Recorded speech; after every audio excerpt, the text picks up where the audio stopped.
Ili usipitwe na matukio mbalimbali na uwe wa kwanza kutazama video zetu, tafadhali bonyeza neno subscribe hapo chini ya video hii, kisha bonyeza alama ya kengele itakayotokea. Asante. Bana, tumeweza kushuhudia mchezo wa ngao ya jamii dhidi ya klabu ya Yanga pamoja na klabu ya Simba Sports Club, na huko ukiangalia Simba Sports Club ikipoteza mchezo kwa bao 1-0, lakini pia unaweza kuona ni kwa namna gani klabu ya Yanga wameendelea basi kuibuka kidedea, lakini pia wameendelea kuonyesha umahiri wao katika uwanja na kupata bao moja kupitia mchezaji wao Pacome Zozo. Sasa namna ambavyo Simba Sports Club basi wameendelea kukubali kichapo dhidi ya klabu ya Yanga, ni kama vile mashabiki wa klabu ya Simba Sports Club wameendelea kupoteza matumaini makubwa, lakini pia wameendelea kuoneshwa ni kwa namna gani basi klabu yao inabidi itafute kocha ambaye ataweza kuwafunga klabu ya Yanga. Ukiangalia hawa wote ni watani wa jadi. Klabu ya Simba Sports Club pamoja na klabu ya Yanga, hawa watu wanapokutana au hizi timu zinapokutana, basi kila mmoja anatamani sana apate ushindi, lakini klabu ya Simba Sports Club imeendelea kufungwa kwa mara 6 mfululizo. Unaweza kuona ni kwa namna gani mashabiki wa klabu ya Simba Sports Club wana maumivu kwa kiasi kikubwa sana. Lakini swala kubwa ambalo limeweza kuwashangaza sana watu wengi ni kuhusiana na muamuzi msaidizi ambaye ameweza kuruhusu hili likaandikwa kuwa bao, kwa sababu namna ambavyo Pacome Zozo alivyofunga lile bao, moja kwa moja kuna baadhi ya wachambuzi wao binafsi wamedai lile sio bao, bali Pacome Zozo alikuwa katika eneo la offside. Sasa wameweza kuchambua mpira huo na kuweza kuonesha wazi ilikuwaje offside. Moja kwa moja bana, mchambuzi wa soka ameweza kuchambua na kudai kwamba mtu yeyote ambaye haijui sheria ya soka hawezi kabisa kuelewa kama hii ni offside, kwa sababu ni offside ambayo imejificha sana, na ukiangalia hata mwamuzi wakati Arajiga ameshindwa kabisa kuiona na ameshindwa kabisa kuelewa kama hii kweli ilikuwa ni offside ama namna gani. Lakini pia tunaweza kusema miundombinu ambayo bado haijaboreshwa hapa nchini Tanzania basi inaendelea kuumiza baadhi ya timu, kwa sababu ukiangalia kama tungekuwa tunachezea nje au kama tungekuwa tunacheza katika kombe la shirikisho la CAF, basi huenda basi mwamuzi angeenda kujiridhisha kwa kuangalia VAR, lakini hapa Tanzania hakuna VAR.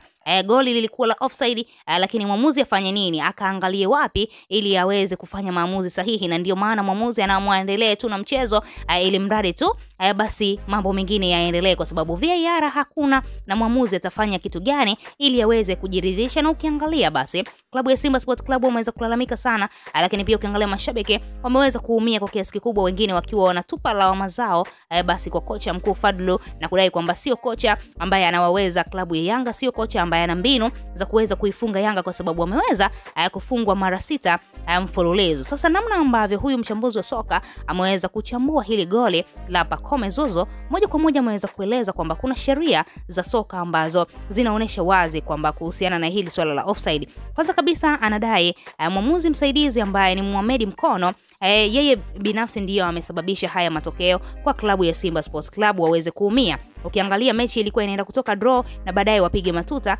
lakini huyu mwamuzi msaidizi Mohamed Mkono basi ameamua isiwe offside, na yeye pia anakuambia haikuwa offside. Sasa namna ambavyo huyu mchambuzi amedai kwamba kitu ambacho yeye anakijua, Pacome alikuwa katika offside position, baadaye akaja akaingia mchezoni na kusimama katika njia ya mpinzani, na huyo mpinzani bana ni beki ambaye ni Deruk. Sasa ukiangalia kwenye video Pacome wakati anafunga hakukuwa na kosa la offside, lakini Pacome alitoka katika offside. Inamaanisha yule mwamuzi wa msaidizi Mohamed Mkono angetakiwa anyooshe kibendera kabla Pacome hajaenda mbele. Pacome kule nyuma alikuwa katika eneo la offside, mpaka Pacome anaenda mbele kwenda kupiga na kusababisha bao, basi huyu mwamuzi angetakiwa asimamishe kibendera, licha ya kwamba Pacome tayari alikwisha ingiza bao, hivyo basi angetakiwa kusimamisha kibendera kabla Pacome hajasogea mbele. Sasa huyu mchambuzi wa soka akawa anadai kwamba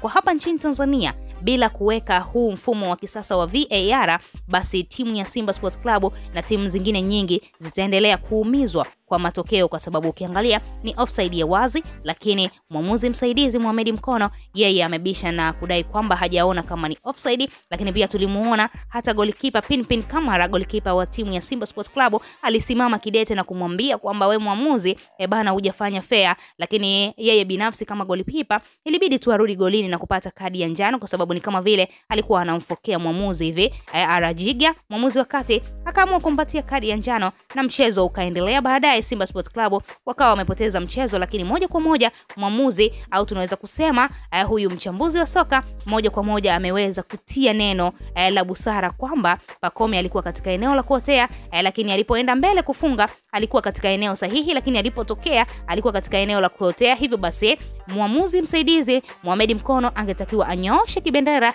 ili mradi tu mpira uanze kuanza upya, yani Simba Sports Club warudi katika lile eneo ambalo Pacome ameotea ili mradi waanzishe mashambulizi upya. Wewe kama shabiki unalipi la kuzungumza? Unafikiri hili goli kweli lilikuwa la offside au Simba Sports Club wameamua tu kujitetea? Toa maoni yako, lakini pia usisahau kusubscribe, like na turn on notification.